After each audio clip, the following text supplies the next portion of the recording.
Hi guys, what's up? Panibagong araw, panibagong gala na naman ang gagawin natin.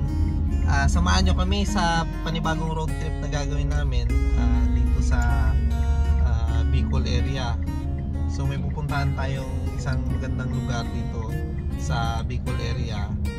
Target namin puntahan ay yung Catanduanes. So halika kayo guys, samahan nyo kami sa video na to.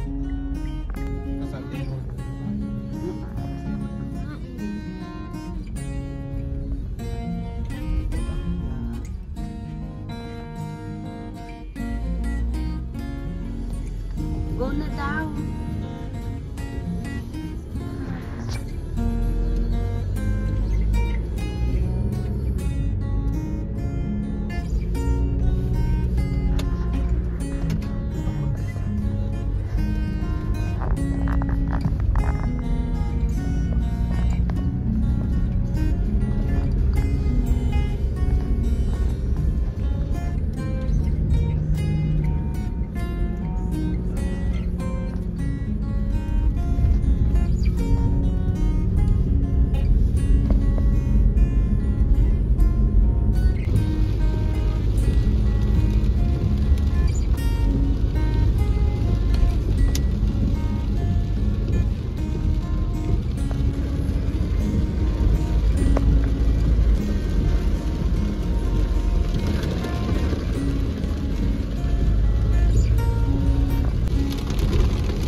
Bali guys, kakalagpas na namin sa signage ng ng gateway to Bicolandia. So ongoing kami ngayon. Time check, it's already 9 AM. Umalis kami ng bahay nasa 3 AM. So medyo ano lang yung takbo namin, sakto lang.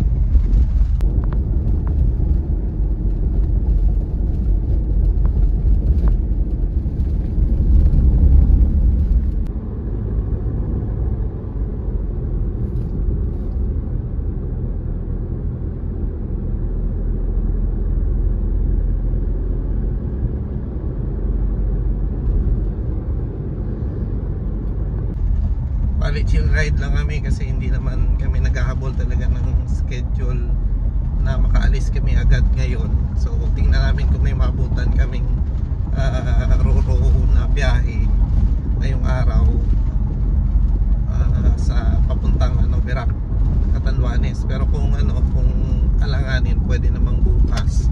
Maghahanap na lang muna kami ng matitira or tutulugan sa sa Legazpi o sa Tabaco na mismo.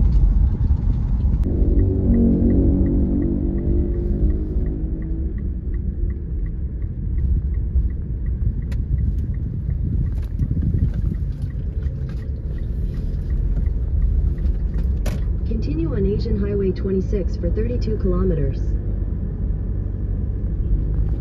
Update guys, it's already 12 PM. So nasa na kami, nasa Libnganan, Camsor.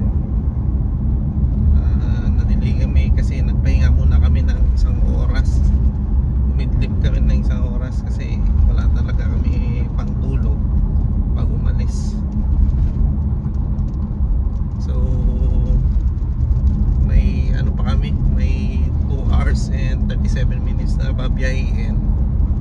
So estimated time is pagdating namin is 2:49. So tingnan namin kung ma-hit na yung 2:49 na yan. Pero pagka antukin kami ulit mamaya, pahinga muna ulit since hindi naman kami nagmamadali.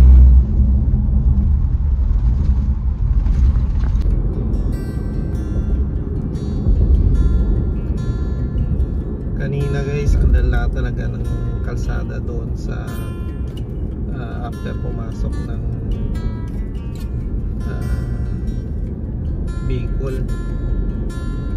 Talagang ang daming construction ng kalsada, tapos halos yung mga kalsada mabiyak-biyak. Buti dito banda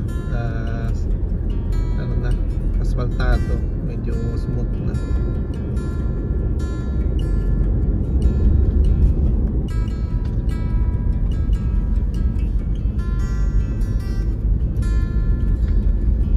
Dito tayo ngayon sa diversion road going to Albay. Ito yung road na Nabua Balatan Road. So less ang traffic dito, less na yung mga dumadaan na vehicle. Tsaka medyo maganda-ganda yung ano nila dito, kasada. Pero alam ko may mga portion dito sa dulo na under construction pa. Pero at least dito mabilis-bilis gawa ng less ang traffic.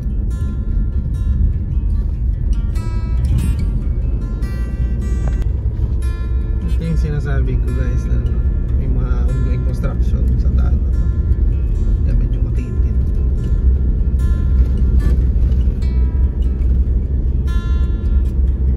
Guys, nasa Batu Kamsor na tayo. Time is nasa 1:51 PM na. So meron na lang 1 hour and 6 minutes na pabiyahin. So time of arrival natin is to 2:57. Medyo bumaba-haba gawa ng nag-share break tayo kanina.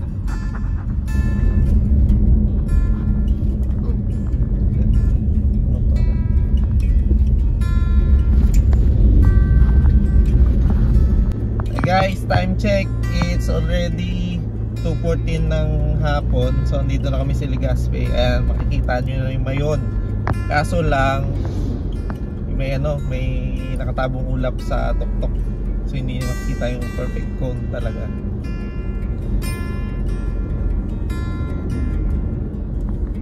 So meron na lang 44 minutes na sa port na kami.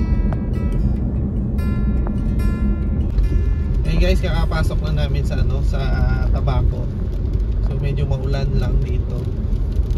Sana bukas o sa masunod na araw hindi na ganun ka sama yung panahon. Alam ko may low pressure pero palabas naman siya ng ng Philippine Area of Responsibility. Sana hindi na magtuloy-tuloy yung mga ulan para makapag-camping tayo ng ayos. Ngayon, pupunta kami ngayon sa sa port para mag-check ng mga available na schedule ng ticket patawid sa Catanduanes. So kung wala nang biyahe ngayon, either siguro bukas kami mag-schedule.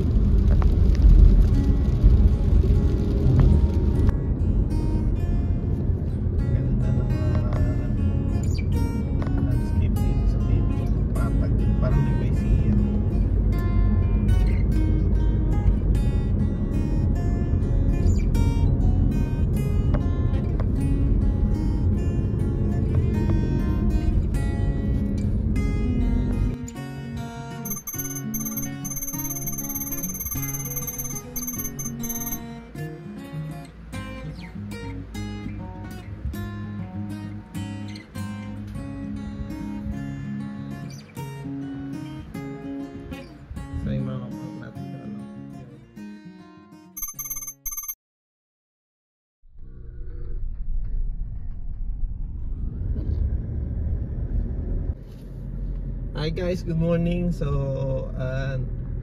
kahapon pumunta kami dito sa sa port at nalaman namin na yun nga hindi na kami umabot sa last trip nung biyahe ng Roro. So chinek namin, may schedule siya for today 6 AM. So natulog muna kami dito sa Tabaco. Then ngayon magbibili kami ng ticket ng 6 AM na trip. So papunta kami ngayon dyan sa port.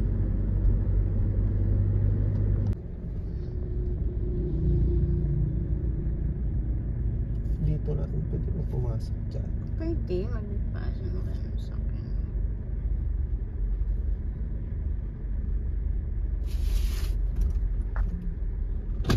San Andres po. Pupunta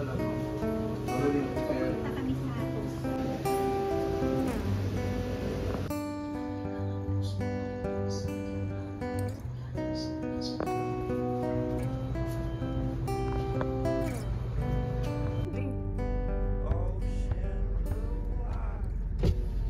Dulo. Yun silangan 7. Oo. Ay guys, okay na, nakabili na kami ng ticket. Dapat nakabook kayo bago kayo pumunta dito. Kasi chance passenger lang yung dating nyo pag hindi kayo nakabook agad ng ticket.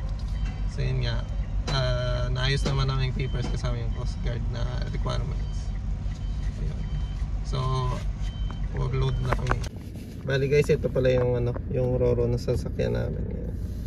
So inaantay lang namin mauna yung mga truck na i-load. Yung tatawagin lang daw kami.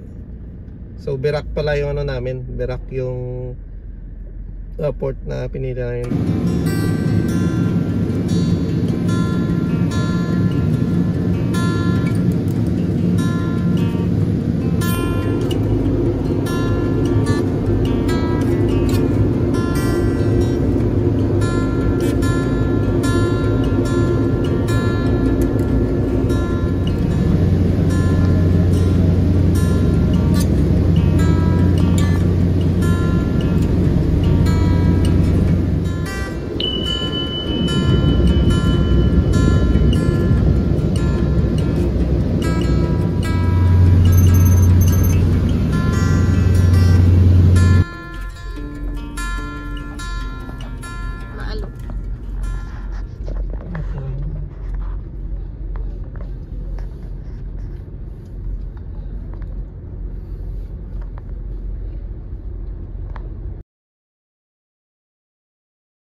Welcome to Happy Island!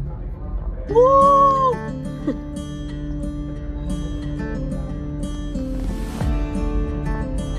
Pababa na tayo sa sa Roro.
Dapat may kayo, may tourist guide kayo. May mapa naman kami. Meron naman kayo, nag-search na kami. Yung lang, kung saan kakain. Yung gusto sana namin yung mga lobster, gano'n. Dito sa dyan sa, hindi kayo sa daan talaga. Papuntang ikot kayo. Sana, dito kasi digaan yung papuntang bata. Sa Puraran. Sa Puraran? Para dito na kainan. Dadaanan nila. Pero sa second day, third day, second day. Pabalik. Kasi unahin namin yung sa may Paddan malayo. Tapos babalik kami doon. Nakadulo na yun. Pwede rin na ikot na lang kayo papuntang Kalulbon. pinakadulo na kasi yung pandan. Una nyo talaga yung pandan, yung pinakadulo. Oo, kasi para pababa na kami. Oo, para pag hindi na pagod. Marami doon na yung mga Kuraran. Marami mga tourist, doon, mga pupunta nyo ng mga gandang view. Daan kayo ng summit. Pupunta kayo sa daan kayo ng summit. Summit kayo doon. Summit view. Yun yung dadaanan natin. Yun yung una namin. Maganda din doon. Ikat kayo doon sa pinakatuktok. Ang taas ng kaso. Nakakapagod ba? Malaka rin yun, te. Pakyat. O... Mataas lang paakyat, pero pagdating mo sa taas, yun lang siya, makikita mo paikot. Sige, okay lang. Ngayon lang, minsan lang kami pupunta rin. Sulitin nyo yung Ayun guys, so biyahe na kami. Ang iikutin natin sa sa Catanduanes is more on sa north una banda. Bandang Pandan. So along the way may mga tourist spot din naman kami madadaanan bandang gitna ng Catanduanes. So malayo muna yung inuna namin para yung the rest ng mga tourist spot dito sa baba sa right side. Yun na lang after siguro 2 days gano'n. Yun yung mga dadaanan namin. So samahan niyo kami guys sa mga dadaanan nating tourist spot. So first na namin na pupuntahan ay yung Summit View. Then proceed tayo dun sa sa Pandan na sa Cagnipa Rolling Hills. No? Tapos may mga beach din doon na tayo mag-camping. Kung pwede yung camping doon.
na 20 pesos. Sabi na aakyat tayo doon sa taas.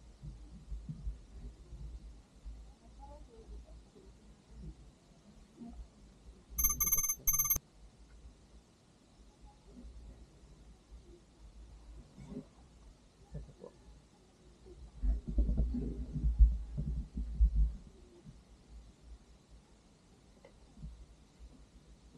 Ito. Honey. Totoong honey siguro ito. Ano? Totoo yan. Kasi ito tayo sa bundok. Mas mahal na sukal. Pang shaker.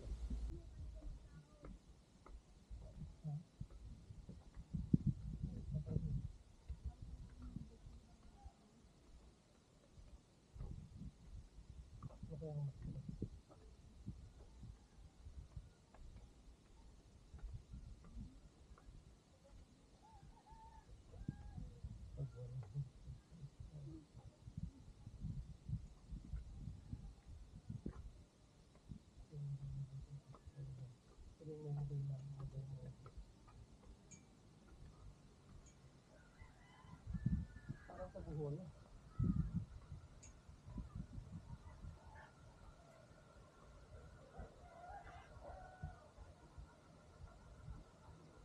Lapit lang.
Papasok na tayo ng Cagnipa Rolling Hills, guys. Sumana sa ano na lang 3 minutes, 1.4 kilometer, 1.7.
papasok ng Rolling Hills.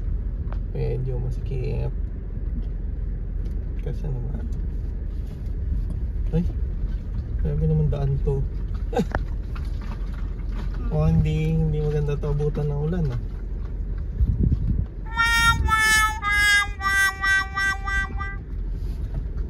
Natin nag-off-road na to ha.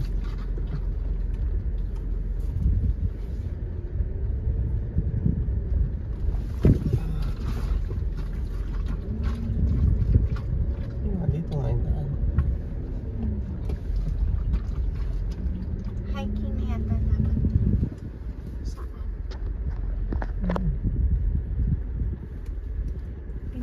Ang haba ito eh. Ay, dyan? Ayan. Parang dagat naman na to. Dito.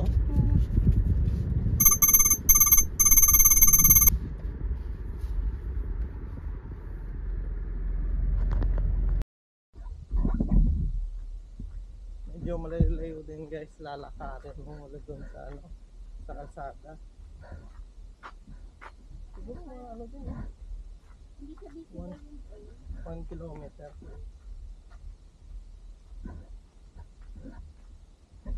Minsan na yung nag-offer naman doon ng guide. Ngayon lang, siguro wala. Siguro ngayon lang wala. Say weekdays. Pero madali naman siya makita. Tamang hula lang. Wala pa kasing mga signage. Along the way guys, tingnan nyo yung makita nyo yung view. Yan.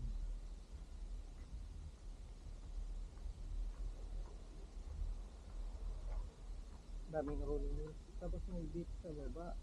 Ang ganda ng beach doon, no?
Guys, bali dito pala yung Tuwad-Tuwad Blue Lagoon.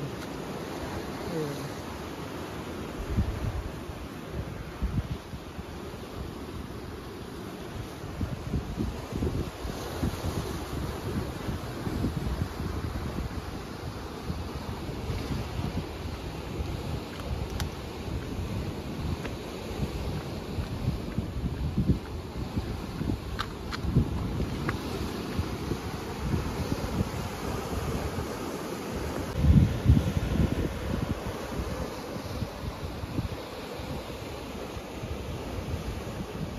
Sobrang ganda, solid.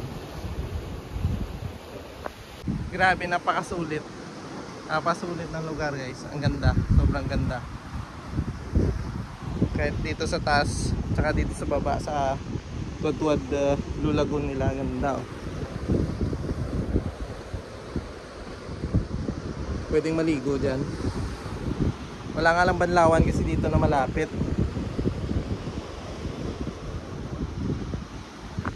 Sobrang tarik lang ng hagdan pababa dito sa ano, pababa sa Blue Lagoon. Pero sulit yan, pwedeng maligo doon.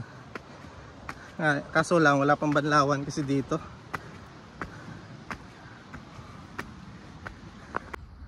Para siyang ano eh, para siyang dilasag na parang hills. Ayan. So ang pansin nyo, may beach sa area na yun, no? May beach. Tapos dito kasi sa baba, ayun nga, may maganda din dito na ano, rock formation. Pakita ko sa inyo.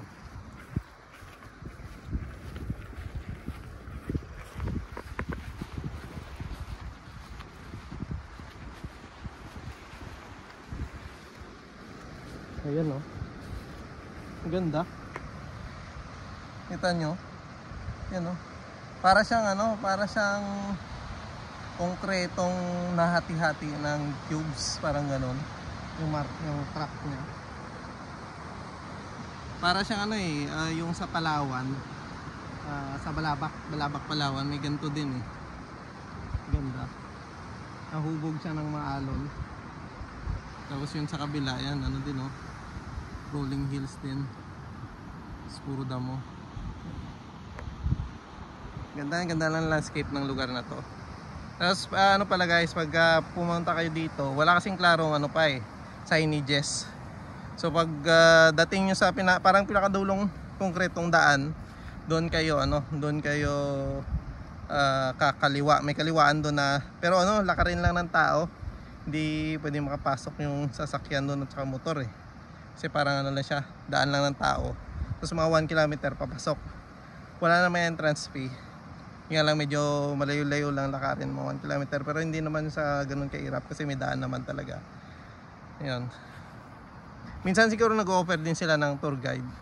Pero yun nga, kami wala naman kasing tour guide pa nung time na pumasok kami. Ayun, parang sinundan na lang namin yung ano, yung daan sa nagtanong-tanong na lang din. Ayun. So wala pang facility talaga dito na CR o ano, pero yun nga, may mga cottages lang. May mga cottages lang dito. Ayan, so may masisilungan kayo dito. Mainit kasi ngayon, kasi mga alas 3 na ng hapon. Ayan. Basta 360 yung view dito guys, na maganda, sobra. Sulit.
Hi guys, nandito na tayo ngayon sa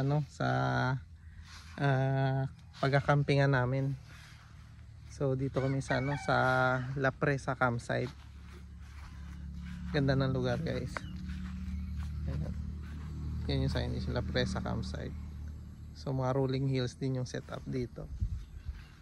Dito pa rin sa Pandan, Tabugok Pandan, Catanduanes.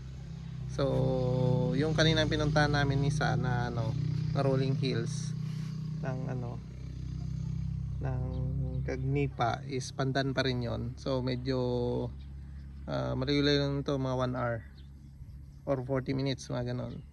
Wala, layo niya sa Cagnipa. So dito kami nakahanap ng campsite. So pwede yung car camping dito. Ayan. Tapos tingnan yung background guys. Overlooking siya sa dagat. Ayan. Tapos yung mga rolling hills.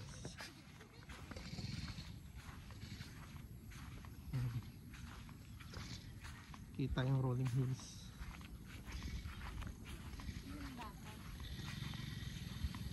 Ganda. Ayan, parang New Zealand.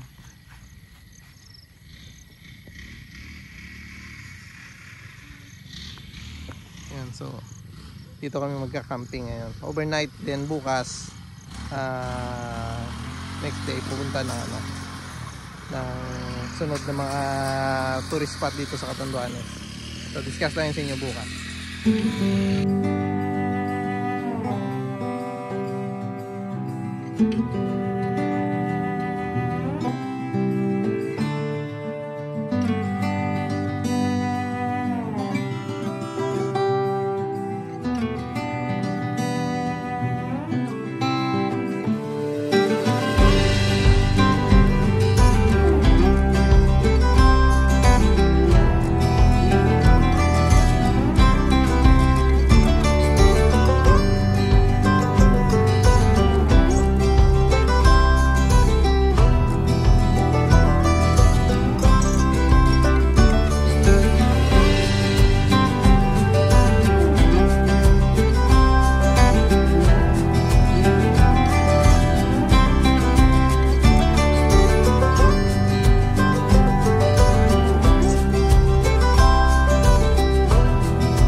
Good evening guys. Ayan, nakapag-set up na kami ng ng tent. Ayan, so ko na rin yung lights, set up ko na rin yung lights. Dito pala sa campsite na to, available na rin power supply. So yung battery or power station namin hindi muna namin ginamit. Ayan. Kaya yung setup namin.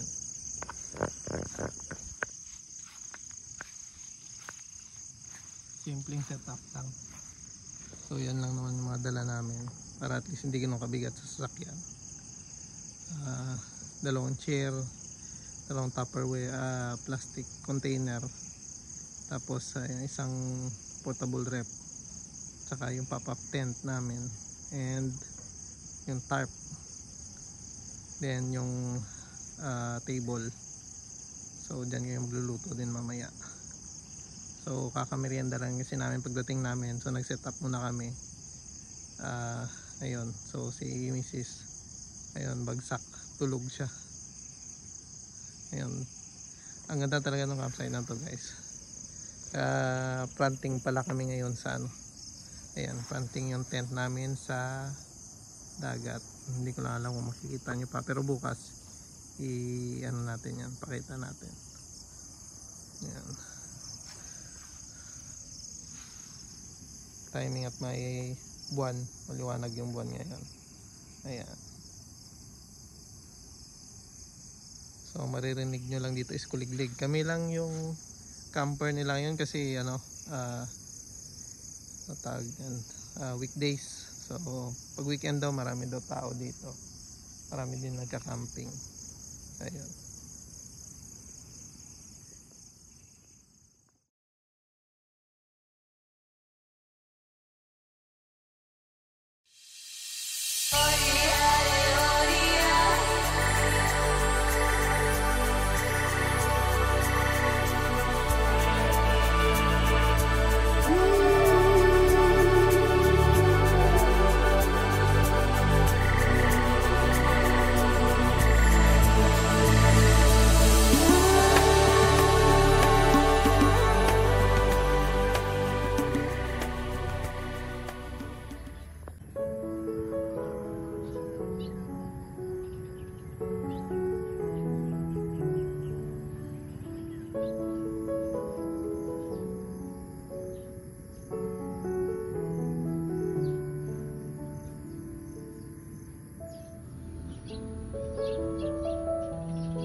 Hi guys, good morning. Day 2 namin ngayon sa sa Catanduanes. So, yun nga, nag-overnight kami dito sa La Presa campsite.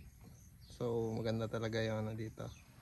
Yung weather, malamig pagkagabi. Ayun, tapos pag umaga, ito pa yung view na makita ng pagising mo. Sulit po.